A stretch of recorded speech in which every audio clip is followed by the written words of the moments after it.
सभी महापुरुषों ने अपने अपने समय में अनेक समस्याओं से मुक्त रहने का समाज को दिशा दर्शन दिया, संदेश दिया, मार्ग बताया और वे जगत में विख्यात हुए।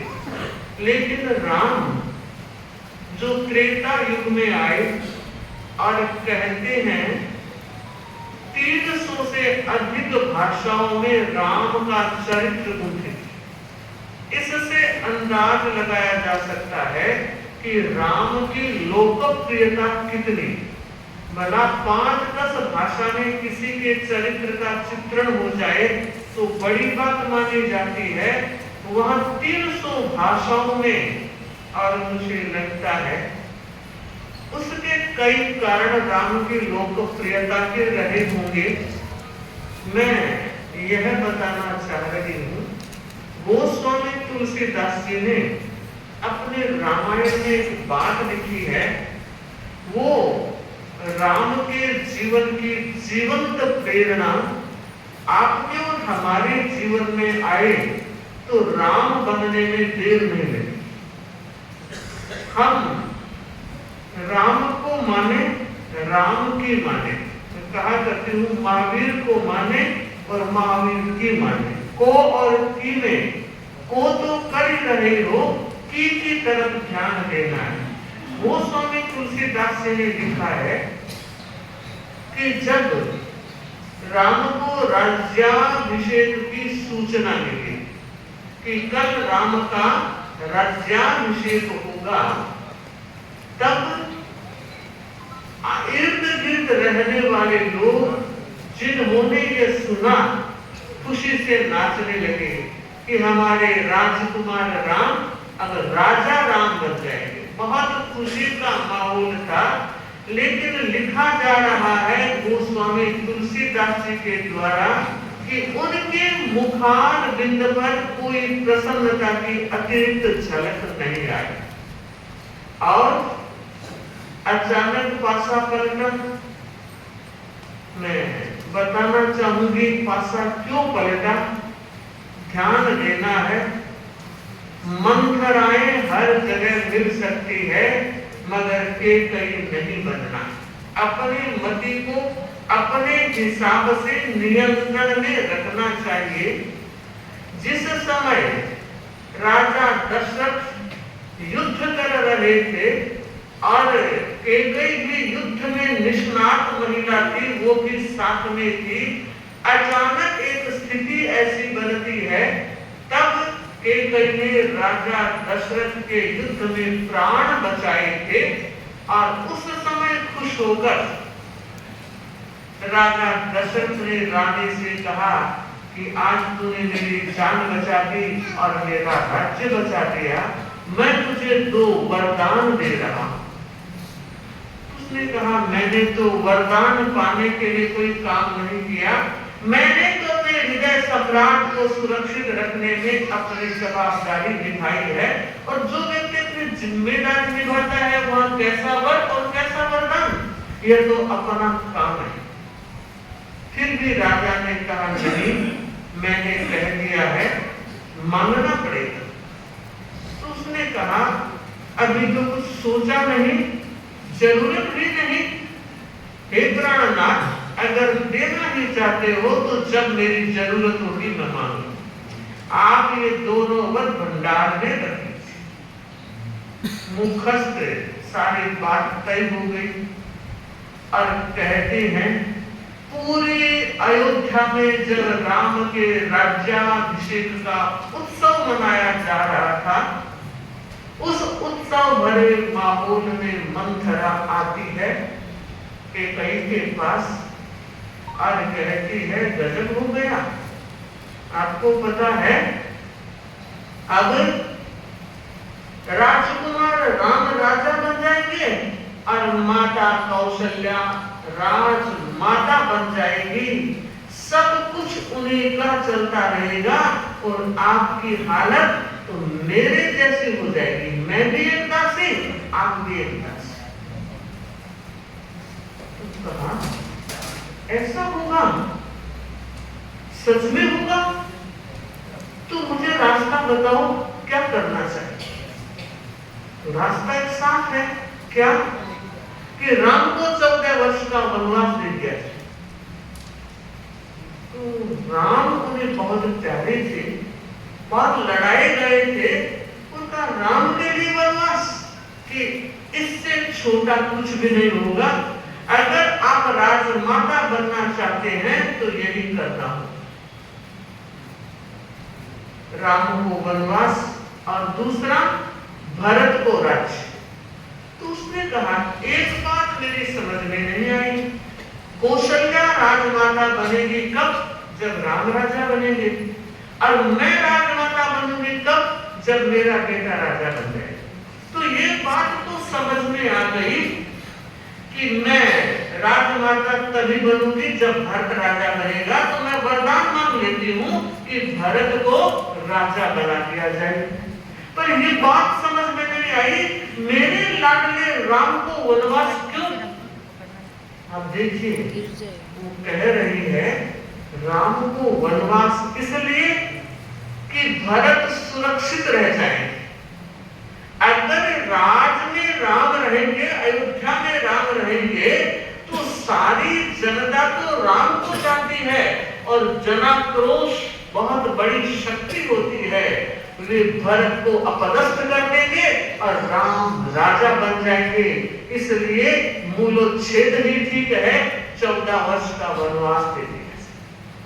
और बंधु देखिए, मंथरा ने कहा, घर की रसोई बनाने के बाद उसका एक क्रम था, वो हमेशा 2 रोटी एक्स्ट्रा बनाती थी और थोड़ी सी सब्जी, सूखी सब्जी रसे वाली नहीं, उस 2 रोटी के ऊपर रख करके एक जगह घर के बाहर निश्चित करती थी और वह यह सोच के रखती थी कि कोई न कोई आएगा जिसको जरूरत होगी, 2 रोटी से एक बार काम चल जाए। दैनिक क्रम था। एक व्यक्ति आता था, रोटी लेकर जाता, उसे पता लग गया कि यहाँ रोज रोटी मिलती है, तो क्यों घूमना, एक बार का पेट तो भर जाता है। वो वहां से रोटी लेकर तो जाता, लेकिन साथ में एक बात लेकर जाता, बुरा बुरा अपने पास, भला भला लौट कर आएगा। बुरा बुरा अपने पास, भला भला लौट कर आएगा। रोजाना ये महिला सुनती और उसके मन में एक बार गुस्सा आया, ये क्या बात है, बुरा बुरा अपने पास, भला भला लौट कर आएगा, ऐसा भी कोई होता है क्या? एक दिन विचारों में इतनी अधमता आ गई, उसने 2 रोटी जहर की बना। रोजाना की तरह 2 रोटी और सब्जी उसने जहर वाली बना ली और कहा, आज इसका काम खत्म कर देना। रोज रोज कान पक गए, एक ही बात, सुनता नहीं, सुनाता नहीं, बस इतना ही कहकर चला जाता है। बंधु, इनर सोल की बात उसने सुनी और कहा, तेरी की क्या कर रही है? जिसके जो भाव है कह रहा है, मैं इतना बड़ा अनर्थ पाप कर रही हूं। तो उन 2 रोटियों को वापस लेकर आ गए और डिस्ट्रॉय कर दिया, खत्म कर दिया, पानी में डाल के समाप्त। और फिर 2 रोटियां बनाई तो रोज की तरह वहां। वो तो वही बोल कर गया, बुरा बुरा अपने पास, भलाई लौट कर आएगी, भला लौट कर आएगा, और चला गया। हुआ क्या? इस माँ का एक बेटा जो 15 वर्ष का था, अपहरण हो गया। कौन ले गया पता नहीं लगा, पर चला गया। वो माँ रोज इंतजार करती है, इधर उधर जो कर सकती थी वो किया। 2 महीने हो गए, बेटा लौट कर नहीं आया। वो रोजाना इंतजार करती है, संध्या के समय मेरा बेटा आज तो आएगा, आज नहीं आया, इस आशा में सोती है कल आएगा, कल आएगा, कल आएगा। और बंधु, एक दिन ऐसा होता है, शाम के समय दरवाजा नॉक किया जाता है। माँ दरवाजा खोलती है और देखती है सामने बेटा खड़ा, गोदी के लगा लिया बेटे को और कहा, बेटे कहाँ गया था, क्या हुआ? उसने कहा, माँ गुंडों ने बहुत मारा, बहुत पीटा, कहां कहां घुमाया। बस एक दिन अपने गांव के थोड़े निकट के जो झाड़ झंकाड़ खेत थे, मैंने उनको पहचान लिया और लगा कि आज की रात मैं निकट आ गया हूं। तो जब इतने दिन हो गए थे, अब उनको भरोसा हो गया था अब ये कहीं जाने वाला नहीं है। वो सब लोग सो गए और मैं उठ करके दौड़ के आ गया। दौड़ता दौड़ता मां मैं दोपहर तक आ जाता, मगर गांव में पहुंचने के बाद मुझे विश्वास तो हो गया कि अब मैं सही जगह आ गया हूं। अगर कोई पकड़ेगा भी तो मुझे ले जाएगा नहीं, क्योंकि मैं आवाज दूंगा और लोग आ जाएंगे। पर मां इतना थक गया था, एक जगह में गिर गया और पड़ गया। उस समय एक व्यक्ति आया और उसने मुझे उठाया और कहा बोलो क्या बात है। तो मैंने यूं कहा भूखा हूं, अब चलने की ताकत नहीं है। मां उस व्यक्ति ने मुझे 2 रोटियां दी और थोड़ी सी सब्जी दी।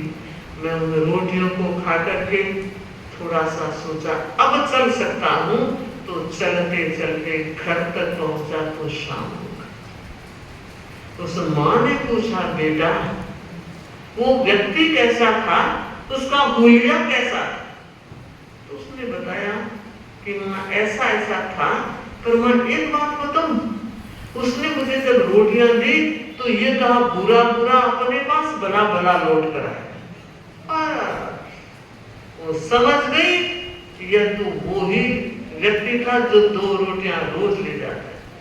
अब उसकी लाइट जली, तेज लाइट जली और कहा रे गजब हो जाता अगर मैं आज वो जहरीली रोटियां दे देती तो मेरा बेटा सदा के लिए सो जाता। और बंधु अब समझ में आया कि भलाई लौट कर यूं आती है और बुरा करता है उसका बुरा ही होता है, कोई अच्छा नहीं हो सकता। तो बंधु आज का यह दिन ये प्रेरणा दे रहा है कि हम भी किसी के साथ अत्याचार न करें, अन्याय न करें। और एक बहुत बड़ा दुर्गुण है अहंकार का, ईगो प्रॉब्लम बहुत बढ़ रही है। मैं क्यों झुकूं, मैं बराबर करती हूँ, सब कुछ बराबर है। अरे भाई बहनों बराबरी में जिंदगी नहीं चलती। जिंदगी में समझौता करना इसलिए जरूरी है कि अगर जिंदगी को आनंद से जीना है तो कुछ समझना होगा, कुछ समझाना होगा।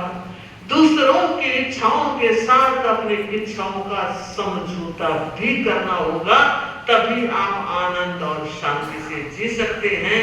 तो यह एक बात है कि जिस तरह रावण अहंकार में डूब गया, बहुत समझाया था मनोदरी ने कि सीता मां को वापस लौटा दो, मैं लेकर आ गया, नहीं लौटाऊंगा।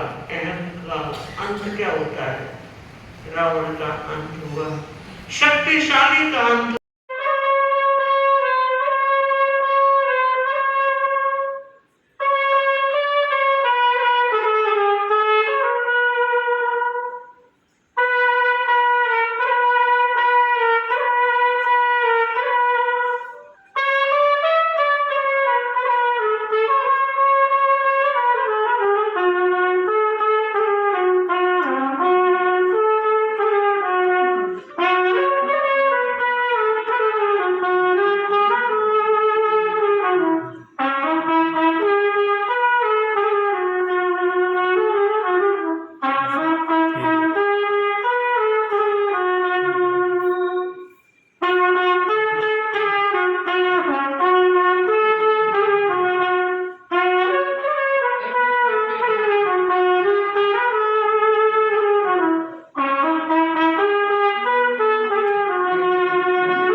संकल्प सत्य शिव सुंदर ऊंचे एक उड़ान भरे, बनकर हम सूरज की किरणें युग धारा में प्राण भरे।